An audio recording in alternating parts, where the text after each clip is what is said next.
Hey everyone, my name is Joe Bartle. I'm going over the 3 players I love and hate entering week 6. First on the hate list is Brian Robinson, and I understand if you have Brian Robinson, I recognize you probably have to play him. The over-under for the Commanders-Ravens game is one of the highest in the week 6 slate. If Robinson falls into the end zone, it's probably worth it to play for him. And when you're drafting Brian Robinson, you were doing so as if he was going to be a running back too. I get all that. But the Ravens allow the fewest rushing yards among the NFL, and they could be beaten on the pass really easily.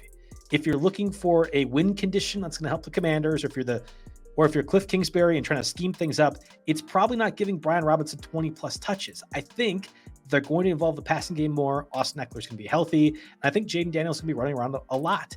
Brian Robinson will be an afterthought fantasy-wise, and unless he scores a touchdown, he's probably outside my top 20-ish running back. So in running back 2 territory, but a little bit lower. Again, I understand if you have to play him, but the Ravens along the fewest rushing yards against opposing offenses, I think says Brian Robinson could struggle this week.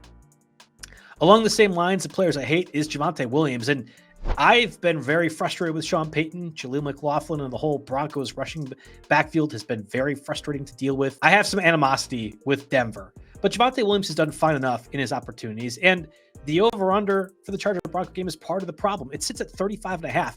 I do this every week, going over all the over-unders throughout the season, and typically you see a 35-point total in week 14 or 15 or 16 when teams aren't trying and there's injuries, not in week 6 in a divisional matchup that matters for 2 teams.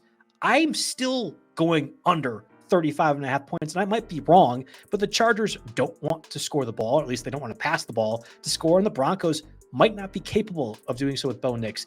Javonte Williams gets a ton of work. The volume is there. You're probably still playing him if you have him, given all the bye weeks this week and tons of injuries, but there is a litany of waiver wire pickups like Trey Sermon or Rico Dowdle or Tyrone Tracy, and probably more as of this recording Thursday that you could pick up and play as opposed to Javonte Williams. I want nothing to do with this matchup between the Broncos and Chargers, and he's outside my top 20 running backs this week. Finally, the last person on my hate list for this week is Rashid Shaheed, and it's not fair. He's been a borderline flex play as is, so it was already on the fringes of that, but I think the downgrade from Derek Carr to Spencer Rattler is going to be pretty ginormous. And maybe you are a Derek Carr hater. There are plenty of you out there, certainly on the internet, making your opinions known. I get it. Spencer Rattler has drawn a lot of attention himself, given the Netflix show and the hate that he has developed around it. But I think Rashid Shaheed is a really good receiver. The only issue is that offense, I can't imagine, will function correctly with Rattler as the quarterback. Already, Rashid Shaheed was essentially one big play touchdown and got you your fantasy points. Are we sure the backup quarterback is going to be able to do that? The Buccaneers secondary has been very vulnerable. There's opportunities that maybe Chris Olave or Taysom Hill, if he's healthy, can get a few more targets, and you're getting that bomb throw to Rashid Shaheed anyway. But if I'm the Buccaneers, I'm taking that away. I'm making Spencer Rattler beat me. My bet is he can't. So Rashid Shaheed is far outside my top 30. I would rather have Juju Smith-Schuster, Wan'Dale Robinson, maybe even Dontavian Wicks, even if Christian Watson and Romeo Doubs are back for the Packers. Like, there's a long list of receivers I'd rather start before Rashid Shaheed. Hey, a reminder to folks, we have a ton of different YouTube content going on right now. If you could like this video, that'd be great. It would make my bosses very happy that you're interested in this content. But overall, check out all the different things that RotoWire has to offer on the fantasy football channel. Of course, there's fantasy basketball happening as well, too. You're getting geared up for fantasy hockey. RotoWire has you covered in every single facet. Please like and subscribe to this video if you can. All right, on to the players I love this week, and it has to first start with Kirk Cousins. You might not have played him last week in his 500-yard performance. Maybe that's frustrating to you, but I've answered a lot of questions about Kirk Cousins on the waiver wire. And if it's Jared Goff or Patrick Mahomes or whatever, there's a number of quarterbacks over the past 2 weeks that have been dropped.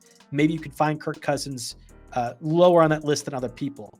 But you look at the rest of the season schedule. This isn't just for the Panthers, but I think Kirk Cousins is a top 10 play moving forward. Outside the Broncos in week 12 and Patrick Surtain, who we very much appreciate on the show, the Cousins-Falcons offense doesn't really face an important defense, a fantasy relevant defense, until the Vikings way later in the season. I think Cousins has unlocked something, or at least the Falcons offense has. And if I'm running things, Bijan Robinson is getting more involved, but for whatever the reason, the Falcons are not. And that's the benefit of the passing attack, whether it be Drake London, maybe even Kyle Pitts, and certainly Kirk Cousins.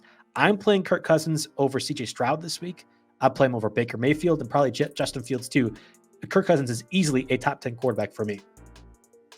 Jalen Tolbert was one of the prizes of the Week 6 waiver wire. We talked about on the Tuesday waiver wire show wherever you listen to podcasts, especially with Brandon Cooks on injured reserve and out for the foreseeable future. I think Tolbert is going to be a factor for that offense week in and week out. We know the Cowboys can't really run the ball. It was good to see Rico Dowdle get more involved against the Steelers last week, but that rushing attack is one of the worst in the league. And if you're assuming Dak Prescott is throwing somewhere 35 to 40 pass attempts per game, it can't just be 20 to CeeDee Lamb and 20 to Jake Ferguson. There has to be a third guy involved. For the price of effectively free in most leagues for Jalen Tolbert, I think he's a very comfortable wide receiver 3 and somebody you can throw into your flex right away. And he's got a good matchup against a bad Lions secondary. There's a lot of points in this game. I would love to play Jalen Tolbert if I got him off waivers, and I think he will be a very comfortable 10 to 12 point guy right off the rip. Finally, on my love list is Michael Wilson. And I'll admit it's a bit flimsy of analysis here, but I try to target players a little bit lower, something you have to consider, probably widely available in most of your formats. And you look at the one good game DeAndre Hopkins has had this season, and it was against my Packers defense, where Hopkins' big size and ability to catch the ball at the point of attack was able to box out Jair Alexander, and also more importantly in this context, Eric Stokes. I think Marvin Harrison will do just fine. Like Trey McBride's going to do fine.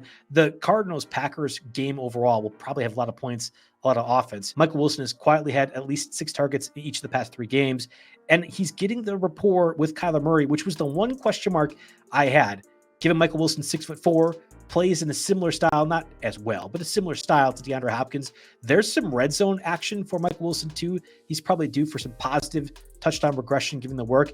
I think Michael Wilson is very close to a wide receiver 3 or flex format, and probably a guy like over Calvin Ridley, Keenan Allen, Quentin Johnston, Patrick Surtain, the Broncos defense. There's a lot of guys in that range that I'm playing Michael Wilson over. I would imagine he's widely available